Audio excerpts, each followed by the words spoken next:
This is People Podcast, episode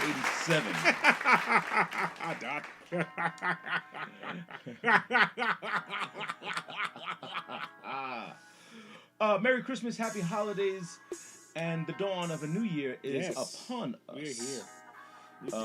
New decade. Wow, a decade. My, has this one flown by? A decade. When you realize that 2000 is 20 years ago. Yeah. It's 20 years ago. Fuck. And really nothing much has changed. It's kind of the same old shit. Kids now. I'm still waiting. It's, we should be ringing that chime for like the end of the world, right? It's been like 5-6 years. Well, you think we're doing another apocalypse? Yeah, like there's like that's due now, isn't it? Like every 7 years or something like that. We want to hate, Donald Trump and think he should be impeached. Even though, did the House even like send the articles of impeachment to the Senate? Nancy Pelosi was like, "Wait a minute, I think we better relook at this now." Because now technically the fucker ain't impeached. So he went through all this shit. They fucked up. We've been saying this all along. They are the barking dog chasing a car. And when you get it, yeah. Oh, I don't really. I just wanted to prove I could. Yeah, I could get this. Okay, so now. How about those games last night? Oh, they were awesome. That was fucking fun. I'm not a big college football fan. One was a fucking circus. Woo! And the other one was a damn good. The second game, the Clemson Ohio State game was a great one. Good football I'm game. a little disappointed that what's his name? Burrow, quarterback for LSU. Okay, yes. He's still throwing the fucking ball. You're up 50. You still trying to blow these guys out the fucking gym. So we have to go back a few episodes because you gave a reading on who you think would be. I thought LSU was going to win the national championship.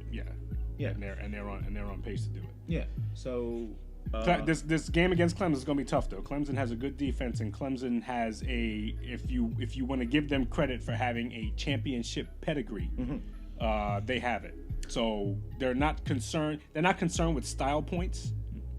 I think if you understand what that means, like they don't care how pretty they look. Yeah.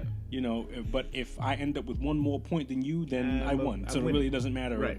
All that other shit. Oh, no doesn't matter. Oh, no Lynn Swan. None of that. It doesn't have to be all that stuff. Well, that's good. So they get 2 weeks off to kind of bandage themselves up, right? Yeah. And then. So we're talking about January 14th, 13th, somewhere around there. Monday the 13th is when the is that MLK weekend? Is that? I think the weekend after is MLK weekend. Okay. I think. And also in sports in the NBA was all the Christmas games, all the hoopla. That's kind of like the unofficial beginning of the NBA season. Like Christmas weekend is like okay, this is when shit is serious. Well, this is when you start realizing who's gonna finalize, who's gonna make it through, who's gonna who's the team now, who's not joking, who's not fucking around anymore. And there's no more load management, all this other shit with this new term, load management, which has become a phenomenon of just resting players, which is Pop used to say, the guy's fucking tired. He can't go. He's so I have to put him, and the fans are so selfish. They're like, I want to see this guy play. Yeah, especially when you pay your money and you save up some money and you make plans to do that, and then on this night, no Steph Curry playing or whatever. Well, it's like going to see a play, right? And you went to see a Denzel play, and the understudies. There. I'm pissed off. Yes, I am pretty too. pissed off. I'm pissed off. I want my money back. Speaking of entertaining, have you had the chance to watch Eddie Murphy's Return to Saturday Night? I saw the opening monologue. Oh my God! I saw the opening monologue. So fun, so good to see Eddie back in that space. I did see the monologue with Tracy Morgan, Dave Chappelle, Chris Rock, and it was like, you got half a Netflix budget right here. really good space. I thought the skits and everything were okay. I guess when you grew up on it, it just seemed forced. I just saw the one, the Velvet Jones one. Yeah. In Jeopardy. Yeah.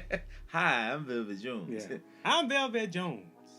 It was dope. It was dope to see it again because I remember it. You know what I mean?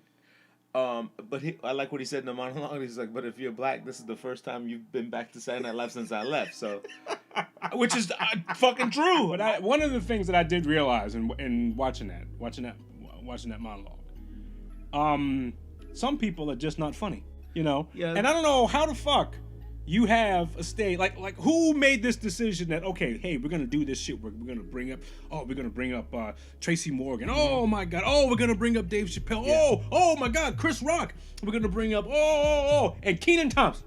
Yeah. Now that somebody don't belong on this motherfucking stage, if you ask me. Oddly enough, the skit was when the white guy came up there and he's the guy to remove him. That should have been a Chappelle. Like, that should have been the Chappelle. Like, wait, my man. Exactly. Not fucking Burger Boy. No, exactly. Like, wait a minute. Where's no, this doesn't. You know that thing on Sesame Street over the one of these kids is doing his own thing. Like, which one of these motherfuckers here don't belong? Yeah. Our level 1 Christmas party was a success. Yes. Hugely. We took a hole-in-the-wall basement and turned it into an old-school groove party with the lights off and fucking go in the corner and grind up. And we had 25 years old to 74 years old. That's interesting. That's nice. Which no one in this town can say they can do parties like that. Like have 3-4 generations of people hanging out and enjoying themselves, where it wasn't. And DJ Tommy Allen, I am going to give you your props. He tore that shit to pieces. He's notoriously known for playing 1 hour and bouncing, and then his understudy comes and he's got a guy there and whatever, and he goes and does another party. Okay. He stayed the whole time. We thank you, Tommy Allen. He stayed the whole time, and he just ripped that fucking. He just had segments. He didn't overplay one style of music. Right. He kept the party moving. Props. And worked up. He really tore that shit apart. And he's a house guy. Like, he plays a lot of house. So we were like, please don't play all this house shit. Up. Yeah, don't house it up too much. You can play a little bit of it. I'm telling you, those like internet shenanigans and stuff, they can be annoying, but they can really lighten your day up a Absolutely. little bit. You have to know when to cut that shit off. Exactly. Because you can watch that all day. You can watch like that Tyrone shit. The dude that was you put me on to him. $80,000. I heard somebody on the radio show they won like $25,000 or something like that on some contest. And they said, so what you gonna do with this money, man? And the dude said, man, I think I'm gonna quit my job. and everybody said, whoa. It's $20,000, man. It's $20,000. You could like ball for like 3 months, but don't go quit. Now we realize what your problem is. Right. You're not fucking realistic with some of the shit you got. So you're the dude that if you think you don't have to pay your cable bill that month, you ball. But everyone liked the free hot sauce joke.